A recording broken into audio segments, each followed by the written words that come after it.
Hello everyone. Today we will begin with the topic preposition. Some valuable tips on how to deal with your concept of grammar. Very often we get confused where to put on and where to put in, where we have to put OF off and where we have to put OFF off, with some concepts that often confuses us, bewilders us.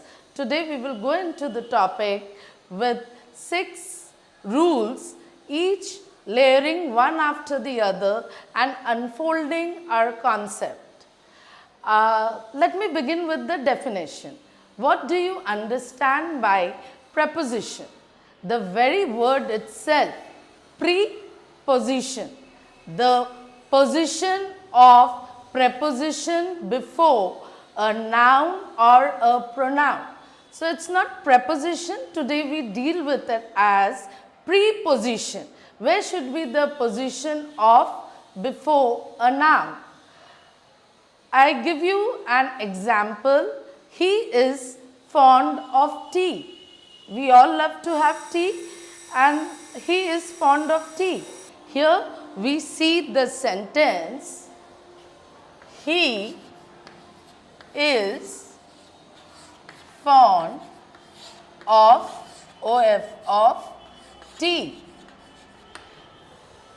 As we all know, preposition is before a noun or a pronoun and it shows its relation to the rest of the sentence. So, here preposition is of and tea is the noun, common noun.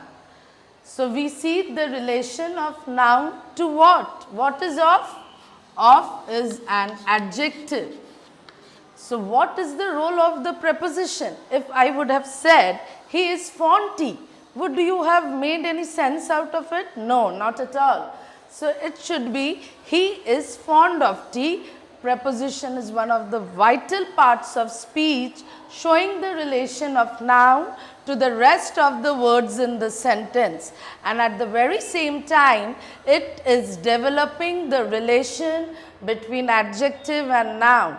It is giving us a concept that what relation adjective is to noun. I hope this example is clear for you to understand the definition of preposition.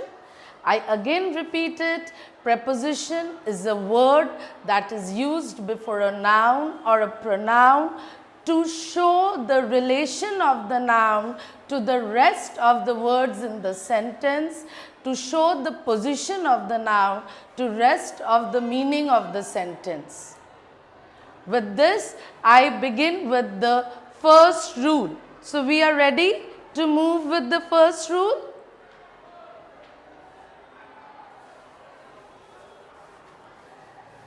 The first rule I will make you all understand with a drawing of a bus. Though I am not a very good artist, let me get you, until and unless you know the position, it will become very difficult for you where to put on, where to put in and where to put this is ground.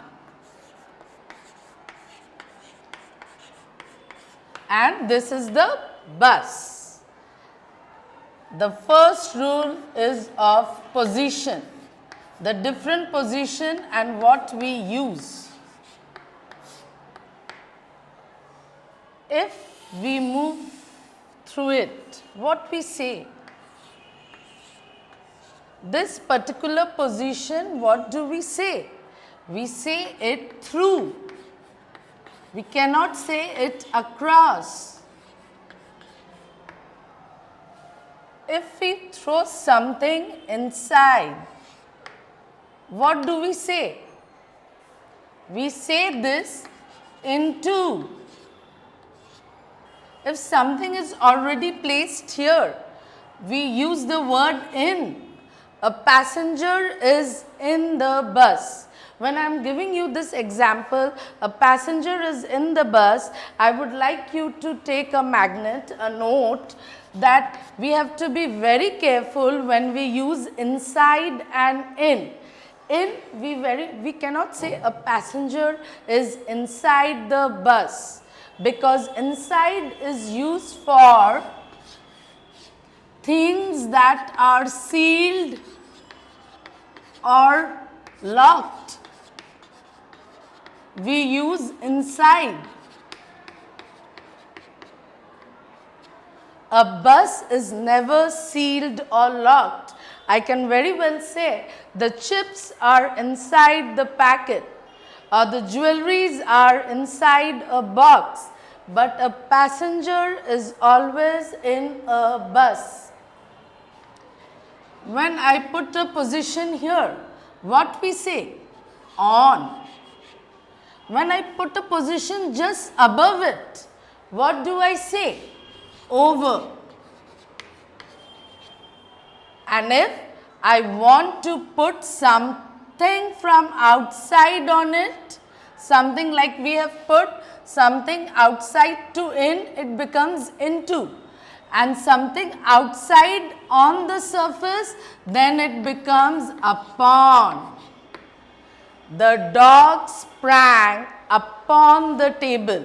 Something from outside and on the surface. Yes, and one more position that I would say, this position. Either we can use the word before, or we can get in front of. What is missing? What else we can do? One position is this, just the space between the ground and the lower part of the bus.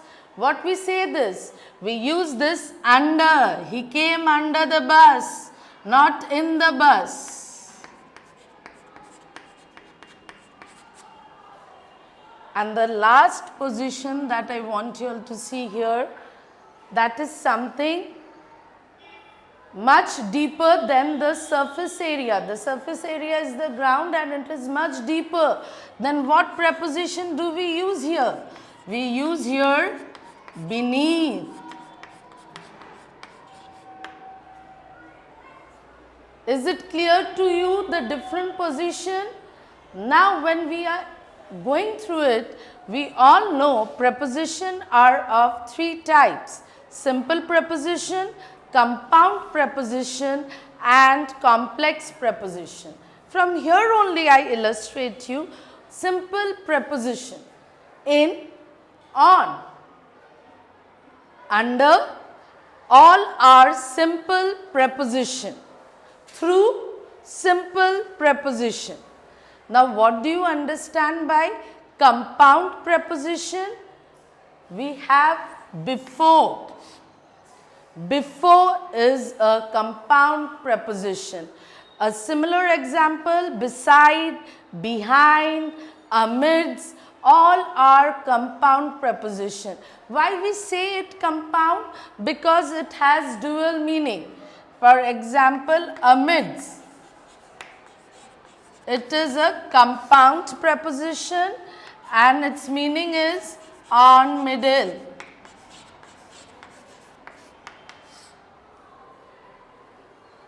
So this is termed as compound preposition because it is taking help of more than one word to exemplify its meaning. And then the last one is complex preposition. Beneath is even a compound preposition. Beneath, before, all are compound preposition. Complex preposition, in the whole diagram we have only one example, and that example is in front of. And many more examples like that we have: in lieu of, in favor of, in regard to. All these are examples of compound preposition. I hope this diagram is clear to you, and with its various position we have come to know simple, compound, complex as well as where to use what. Now we move on to the second rule, the situation. Very often we say jump over, jump off, jump into, but where to use what? Do we often use it correctly? For example, here I show you a building and one person is here, the very same person goes here. Then what do we use? We say jump over. Similar example, a building is here and you are right on top of the building and you just come down. What do we say? We say jump off, but here the off will be O-double-F. It won't be he is fond of tea, not that of. We have to use here O-double-F. Okay. Now we have a bucket filled with water and someone just jumps into. Jump into. I hope this is clear with you all.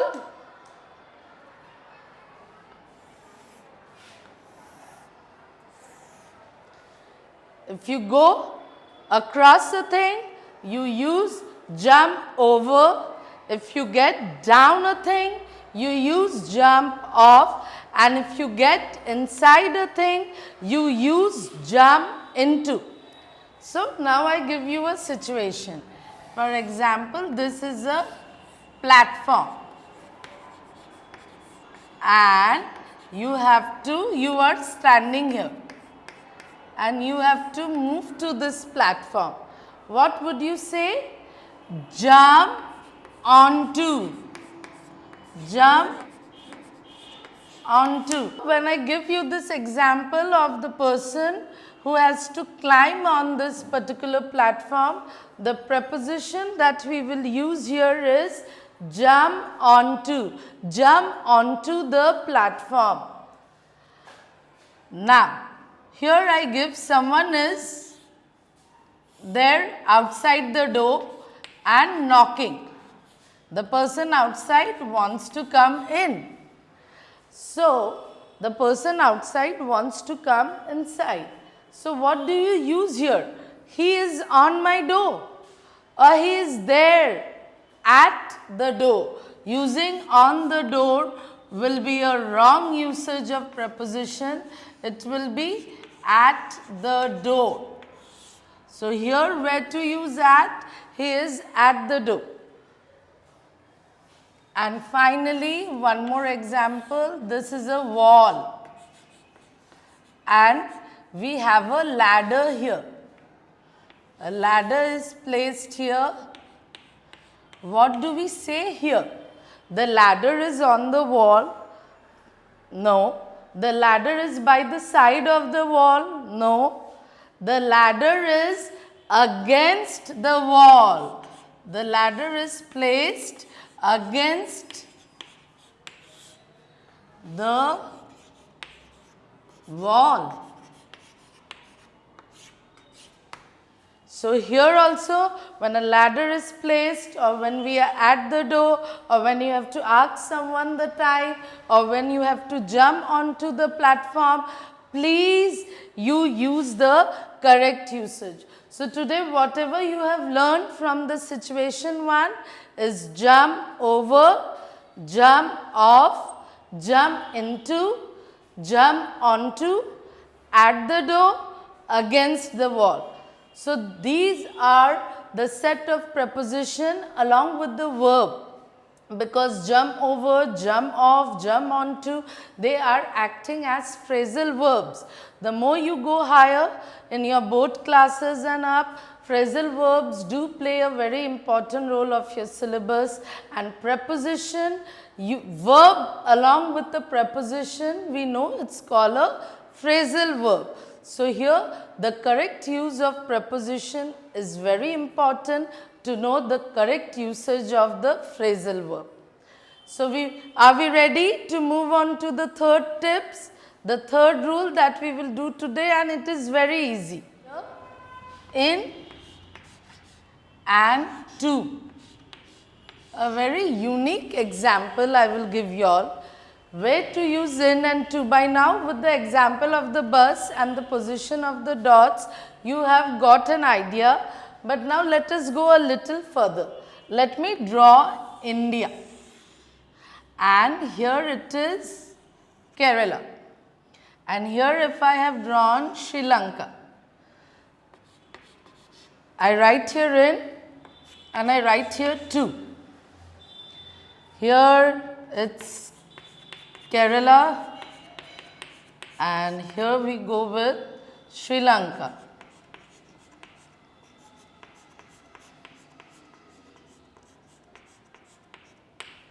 So now when we are saying a sentence that Kerala is dash the south of India, what do we use?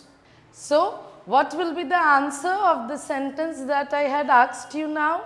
That Kerala is in the south of India, because here premises matters a lot. This is Kerala is inside the area, whereas Sri Lanka is outside the area of India. Now the same question I would like to put for Sri Lanka. Sri Lanka is dash the south of India. What do we use there? In or to? Yes, the answer would be to. Sri Lanka is to the south of India. So whenever there is a premises issue, area issue, we are mentioning a country, a city, a state, we have to follow this in mind inside that particular nation and outside the particular nation. So Sri Lanka is to the south of India, Kerala is in the south of India. So we can move ahead with your consent. I hope you all are enjoying the class.